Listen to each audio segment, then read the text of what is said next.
In this video, we will compute probabilities of binomial experiments. So take a moment to pause and read through the full problem statement and its questions. And after you've done that, the first thing we want to do is decide if this problem setup does meet the conditions for binomial experiments. So I've put those conditions up here at the top. And this first one, that the experiment is performed a fixed number of times. And we could say, yes, that condition is met because in each problem statement we're given a fixed amount of times, or passengers in this case, that we're told we're finding a probability for. In other words, it doesn't continue on to infinity. We can assume that the trials are independent, that one passenger missing the flight doesn't somehow affect another passenger missing a flight. And that's a reasonable assumption. There are only two possible outcomes because either the passenger misses the flight or they do not miss the flight. So we can consider that a success and failure, however we decide to define that. And then the probability of success for each trial is constant. So I'm looking at the probability that's given here. This is the probability that a passenger misses a flight, and that kind of implies a failure. So one of the first things that we're going to do is find the probability of success. And since there's only two possible outcomes, that probability will be, let me get my pen here. Let's see, that probability of making the flight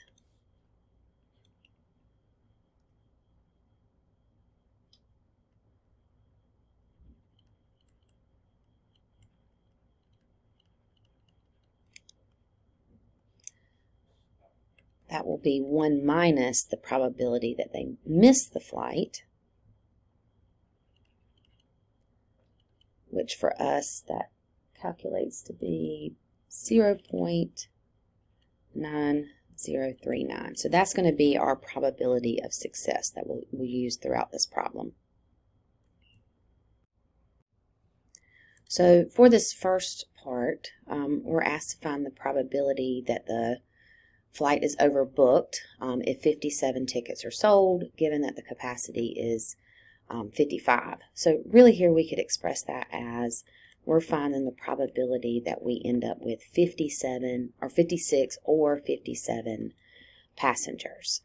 Similarly, we could write it like this, and another probability notation. But regardless, what we're going to end up doing is turning to our calculator. So let me get a little bit more space. There's a couple of things that I need for the calculator, or the formula actually, but for the calculator I need to know the number of trials. I'm going to start with the 57. I need to know the probability of success. Remember we calculated that earlier. And from here I need to know X, the value of the particular event of interest here. And so that, let's start with the 56. Okay, so what this will tell us when we put this into our calculator is the probability that 56 passengers show up out of the 57 that we might expect. Okay, so what this is going to look like for just the 56, the probability of 56 passengers in the calculator is like this. Binomial PDF. You'll first put in the number of trials, the probability of success, and then that X is 56. And I'm going to show you this in the calculator as well. So to find this command in the calculator, we go to second bars, which if you notice here in blue it says distribution, and we're going to scroll down until we get to Binomial PDF. And if you've got a newer calculator, it gives you some information like this, or in the setup. So I can type in trials, probability of success, and the X value. If it does not give you this screen, then you're going to type it in the way that I showed you earlier when I was writing it. So press enter to execute that command, and this is the probability that 56 passengers show up when we're expecting up to 57. But if you recall, we're asked to find the probability of 56 or 57 passengers. So we're going to do this again with 57 passengers and add these two values together. So again, in my calculator, I'm going to do binomial PDF. I've got my number of trials. This time the only thing different is the X value. So let's go to the calculator. Since everything's already typed right here, I'm just going to press second enter. That re-enters the previous command. Change that 56 to 57. And I get the following value. Let me write that down. So recall that the problem was asking if 57 tickets are sold, what's the probability that 56 or 57 passengers show up, resulting in an overbooked flight. So now that we have 56, we have 57, and this is an or statement, we can add these two probabilities together, and we get the following. This is the probability that the flight is overbooked if 56 or 57 passengers show up.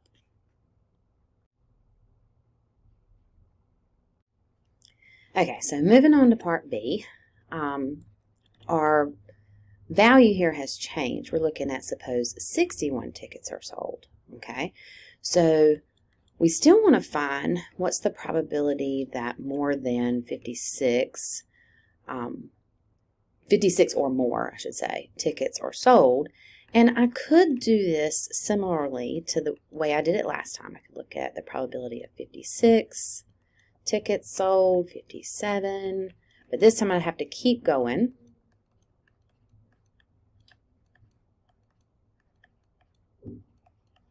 All the way up to 61. And that's just going to be a whole lot of information I have to keep track of. So this is where a binomial CDF command in our TI calculator is a little bit easier to understand. In this binomial CDF, what it will do is calculate the probability that up to a certain number of tickets are sold. Okay, so I still need some similar information as before. I need the number of trials, and in this case that is 61 this time.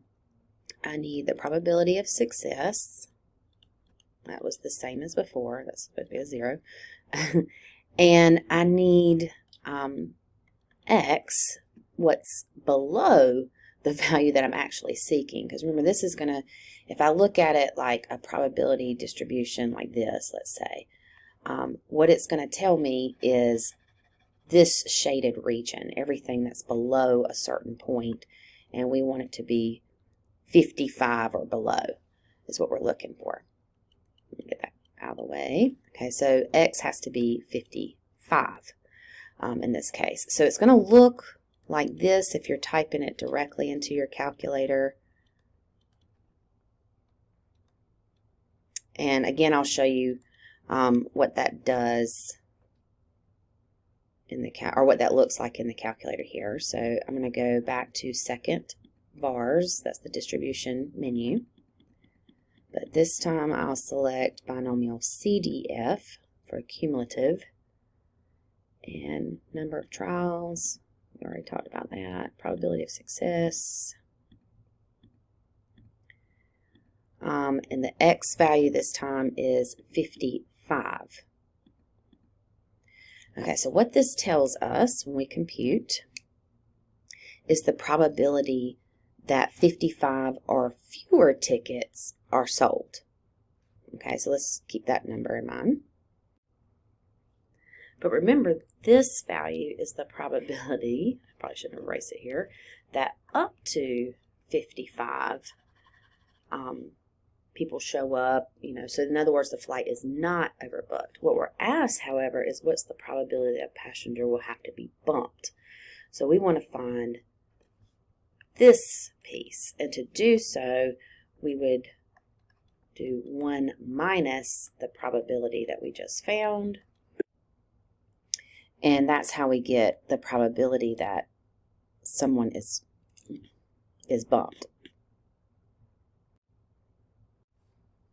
Okay, so for this last part, we're going to use the probability CDF kind of on steroids to help us do a guess and check to determine the number of passengers asked for here in this problem. And really what we're looking for is the probability that there are greater than or equal to 261 passengers, and that probability is less than 1% or 0.01. So again, it really is a guess and check type thing. Keep that in mind. Where we don't know n, this is what we're guessing. Okay? Guess this value. We do know the probability of success, and we do know x.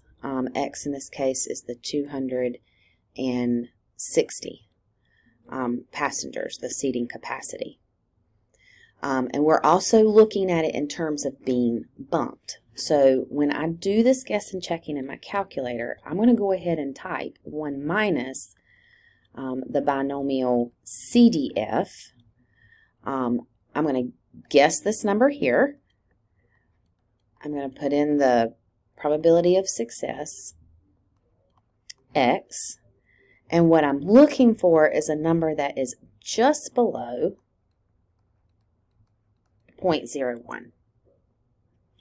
All right, so let me bring up my calculator so I can show how that looks. Okay, so 1 minus, that way I don't have to do a second command later. I'm going to find binomial CDF. We do know that the number of trials has to be greater than 260. I don't know that I'd start off with 261, maybe like 270. Let's try that. And the x value is 260. Press enter. That is definitely less than 0.01. It's in scientific notation, but it's less than that. So I'm going to repeat this. Notice I'm using second enter, so that way I don't have to go back and redo the whole commands. I'm going to increase this value.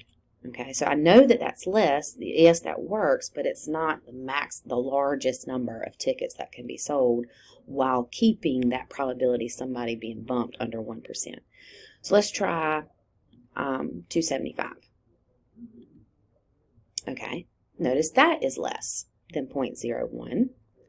Let's try 276.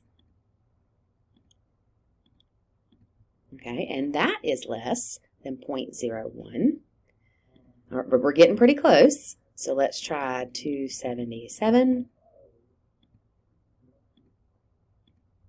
And this is the first time that we're above 0.01. So we don't want to say sell 277 tickets, then we're above 1%. All right, just barely above 1%.